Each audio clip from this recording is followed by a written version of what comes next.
backstage, Point Fest #1 of 2017, joined by Yumi at 6. Gentlemen, I really legitimately felt as though we talked like 6 months ago, and then come to talk about it, it's been 2+ years. Yeah.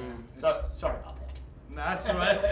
Don't apologise for it. It was us. It was us taking our sweet time, really. Just kind of, we were making a record. That obviously, the last time we were saying we were here was 2014. So I think time's kind of flown by very quickly for us, and we kind of finished off our cycle in 2015. Started writing a record. We're back here. Don't move. We were back here last year, recording a record in Nashville. Yeah. We did that, which was great news. We did that with Jakir King, and we released it at the start of this year, so it's the first time playing on the album cycle, so it's nice to be here, and nice to be playing for you guys. Man, Nashville is the absolute, like, seemingly rock and roll capital of the world these days. Yep. There are so many bands recording there, moving there. Is it because it's really like sort of a musician central kind of place?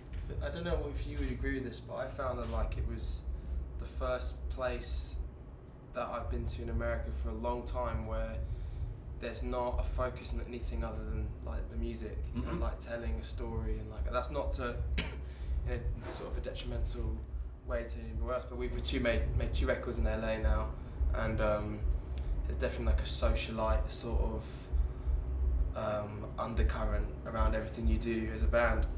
And with Nashville, it was very much like there were friends of ours who were in bands who just moved there, who were coming through on town touring or recording or whatever, but it was always like just about exchanging stories about how songwriting was going or different stuff like that. It just felt different, and like we were staying in East Nashville, and there was a lot of cool like sort of, you know, young type sort of bars and restaurants and galleries, and it's just a very different pace. Yeah. And of course you can't go down, is it Broadway? Oh yeah, it is Broadway. You can't go down Broadway without, you know, hearing dozens and dozens of like incredible musicians all telling stories on their guitar, and you know, To make you feel bad that you're actually a musician doing it, because they all put you to shame. You're like, you should be doing what we do, essentially, you know, at the end of the day. But the substance of what is being done is more important there than just doing it. Is that kind of what you're saying? That's exactly what I'm saying. You know what I mean? There's a band from Nashville I just saw last weekend called Alden Witches. Do you know those Never dudes? heard, I'm going to tell you something. It is the most amazing, phenomenal, powerful noise. Like musically they're loud and great, but then lyrically they're very interesting, and it just seems like a lot of those bands that are doing that in Nashville, there's just a lot of layers there. It definitely doesn't feel like it's just sort of that disposable record cycle stuff. Well, I think that's why they call it the musical capital of America. Yeah, and yeah. Like, there's a lot of great talent coming from there. There's a lot of great artists, and it rubs off on you. Yeah. When we were there, it really rubbed off on us without us intentionally having it bleed through our record. And obviously to go and work with Jakir as well, and at Blackbird and stuff. You know, they were amazing experiences, and that was the reason why we went to Nashville, was because Jakir King's a Grammy Award-winning producer who's done work with Tom Waits and Kings of Leon, and you don't go and say no to a guy like that. And Sure. He really enhanced what our band was doing. He totally got us, and he gave us changed our method of recording as yeah, well. he gave us the freedom that really kind of made us look at our band in a different way, and it's just nice to be back here showcasing that material now. When you're going to meet with a producer like that, when you're going to meet with somebody,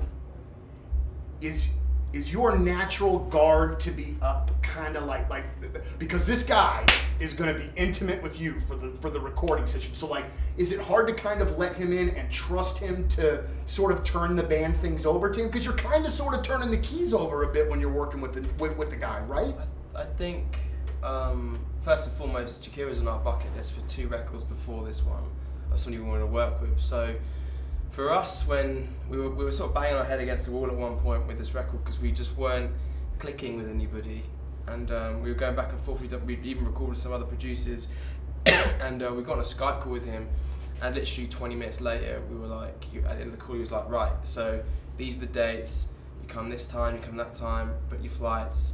And I think as soon as we got there, like, we wanted to learn. Every time we go in to make a record, we want to learn from Fly. It's the most annoying gnat in the entire face of the planet, and we are powering through like champs until that moment. Sorry. No, cool. Don't be sorry. Don't be sorry. Just finding that, you know, when we go to make a record, we want to learn as much from the people we're working with. For the benefit of the band, but also, you know, as musicians, collectively and individually, like, you want to try and take something away from it, rather than just being like, going and doing your thing. Like if you can allow other people from Word Go to really be able to guide you, then I think you've got more chance than not of coming out with something even more special. And so yeah, I would say that we went in with an open mind. I think we're quite like that all the time, to be honest with you. If you have your guard up, then how are you meant to learn and grow and progress as a human being, or as a band, or whatever you do in this life? So, and especially when you work with somebody of that caliber, you want to know as much about why they've got to the places they are and why they've been successful and how they can help you get on that journey as well. Absolutely. I want to switch things up here a little bit and get a little bit more serious, because I read about this while I was talking or thinking about you guys, and if I'm not mistaken, either this week or next week is Mental Health Week in the UK. It's this week. Yeah. And you set out a series of tweets that I thought were really absolutely fantastic, and it's something that I've said on the air many times before. Can you kind of talk about it a little bit? Would you mind talking about it a little bit? Yeah, of course. Well, I'm actually about to launch a campaign I've been doing with Lynx, the company, and which is called Axe over here. Yeah, Axe over here, and GQ magazine. It's like me, Anthony Joshua, the fighter, Stormzy, Will Poulter, who's an actor, Wiley, again another rap grime artist, and basically it's just trying to challenge the stigma for young men and of when the sort of things they Google about, and mostly negative things or things that, you know, that in England we've got a thing called pub talk. Like you go to the pub with your mates and you chat around the sort of generic topics, and what we were trying to do is trying to look at mental health and how men really put themselves under incredible pressure and stress,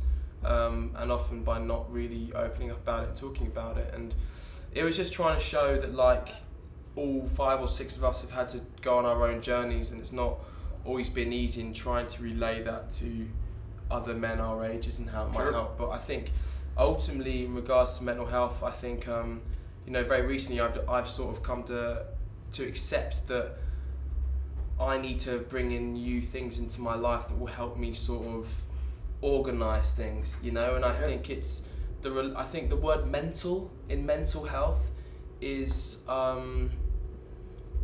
it's almost like an iceberg, you know. Like people look at that word and they think, well, we'll just go around it, rather than trying to face it head on and address it, because just because you're suffering from anxiety or whatever it might be, depression, it doesn't make you mental. And I think, and that's where young women and men and older men and women are reluctant to maybe sometimes admit that maybe they're feeling a certain way, because they don't want their loved ones or people around them to be like, oh, you're like that, and it's seen as a negative thing. So yeah, I think I've done a lot of learning over the last few months involved in this project, and it really sort of actually opened up conversations between me and some of my friends and my partner and my family about not only myself but them. And it was just interesting to like have this open forum where you can just sort of say, you know, it's okay to not always be okay, and to just address it, because I think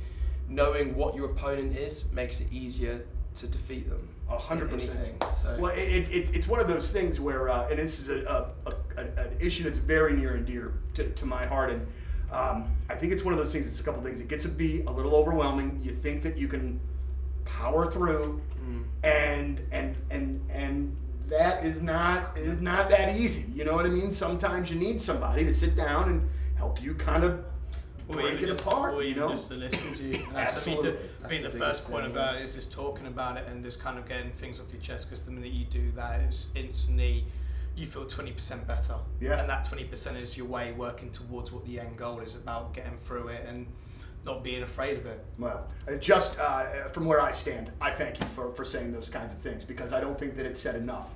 And when it is, it seems like that stigma's starting to get a little bit better, but we got a lot of work to do. For sure. I mean, I was talking to somebody the other day, and they were sort of saying, oh, it just feels like the flavour of the month thing to discuss.